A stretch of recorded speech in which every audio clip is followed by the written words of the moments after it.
Assalamualaikum warahmatullahi wabarakatuh. Selamat pagi anak-anakku sekalian.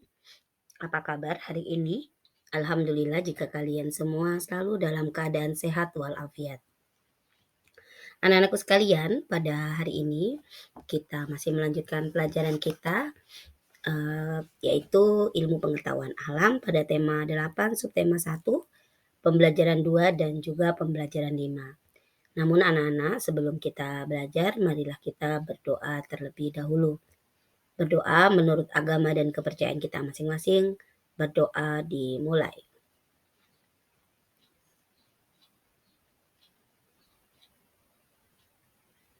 Berdoa selesai. Baik, terima kasih anak-anak. Silahkan sebelum Bu Umi lanjutkan untuk belajar pada hari ini, anak-anak untuk mempersiapkan alat tulis menulisnya ya, sehingga nanti kalian bisa mengikuti pelajaran yang Bu Umi sampaikan pada video pembelajaran pada hari ini. Baik, anak-anakku sekalian, adapun tujuan dari pembelajaran kita hari ini yaitu peserta didik dapat menjelaskan proses terjadinya siklus air dengan benar. Kemudian peserta didik dapat menjelaskan keberadaan air di permukaan bumi dengan benar. Baik anak-anak, kita lanjutkan. Ya, anak-anakku sekalian, perlu diketahui bahwa air merupakan sumber kehidupan di bumi. Nah, untuk itu makhluk hidup membutuhkan air di setiap hari. Tentu kalian juga em, sama halnya anak-anak ya, kalian juga pasti memerlukan air gitu ya, dalam kegiatan apapun, dalam setiap waktu dan setiap saat.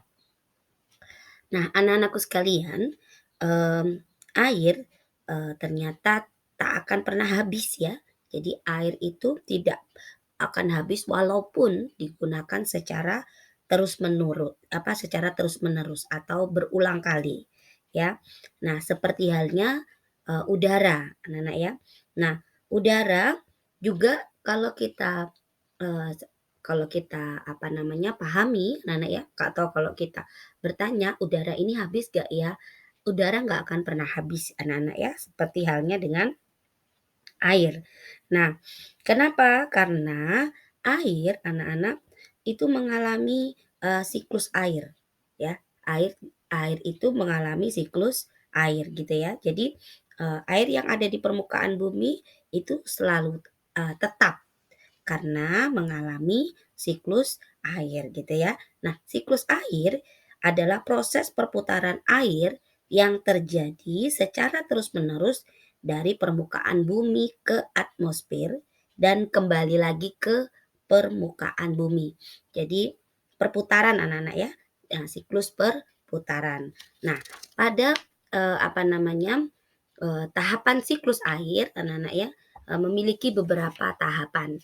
Yang pertama adalah penguapan ya, penguapan atau evaporasi ya. Kemudian dilanjutkan pengembunan atau kondensasi, lalu berikutnya adalah hujan atau presipitasi ya anak-anak ya. Hujan atau presipitasi.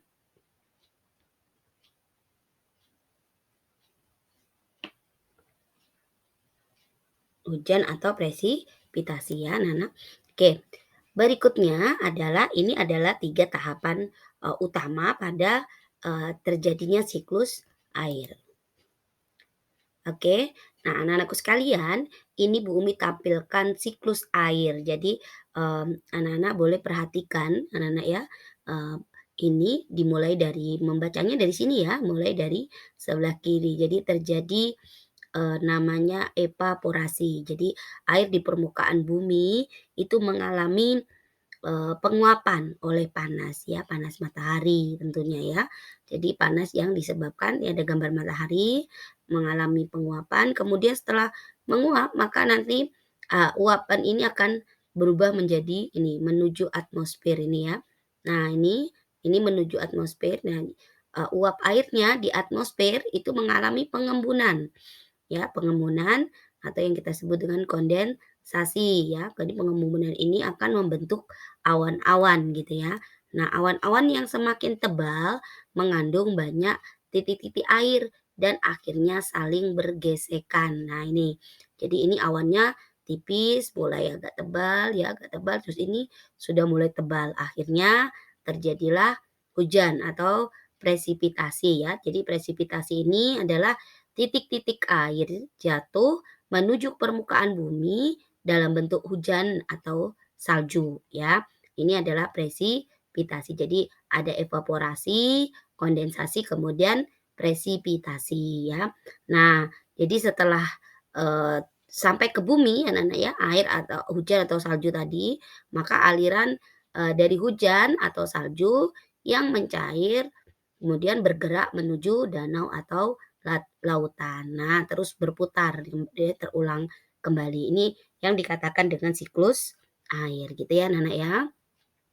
Baik, kita lanjutkan. Nah, anak-anakku sekalian, kita masuk di pembelajaran 5 ya, di subtema 1 tema 8, yaitu tentang keberadaan air di permukaan bumi. Anak-anak boleh buka yang punya buku pena atau buku yang lain yang menunjang yang sesuai, silahkan dibuka yang berjudul keberadaan air di permukaan bumi.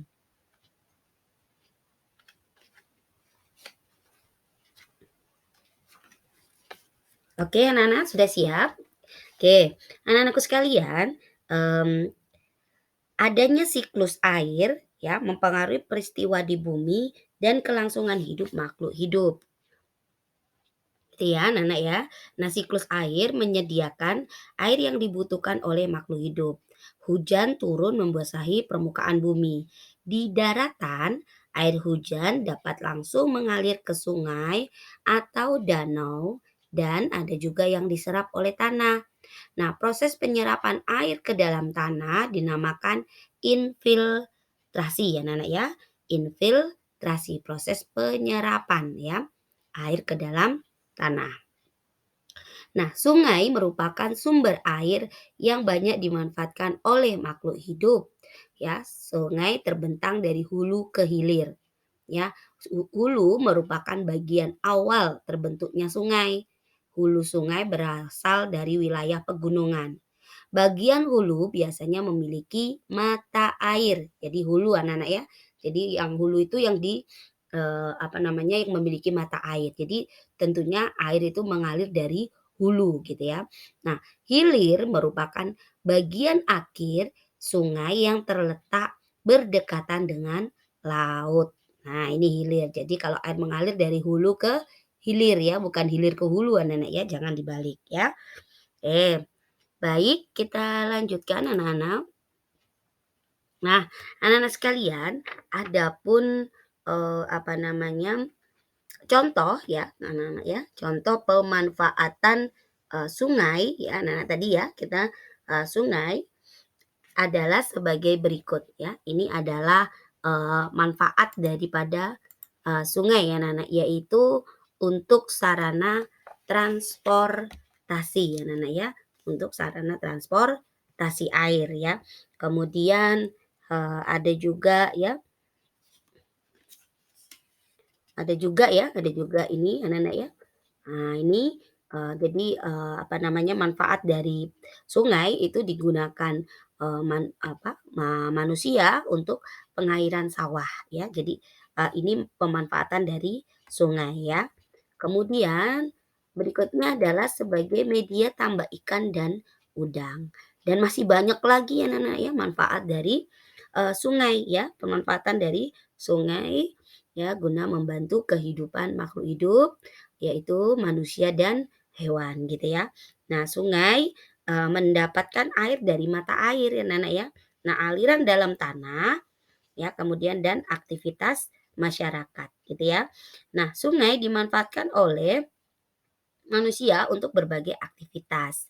Ya, seperti yang Bu Umi sampaikan tadi ya, manfaatnya ya. Nah, kemudian contohnya seperti olahraga, sarana transportasi, irigasi sawah, nenek ya. Kemudian aktivitas rumah tangga dan masih banyak lagi ya. Nah, pada hari yang terik, panas matahari mengakibatkan air sungai menguap. Nah, hal ini berdampak pada berkurangnya persediaan air sungai. Nah, terlebih saat musim kemarau gitu ya.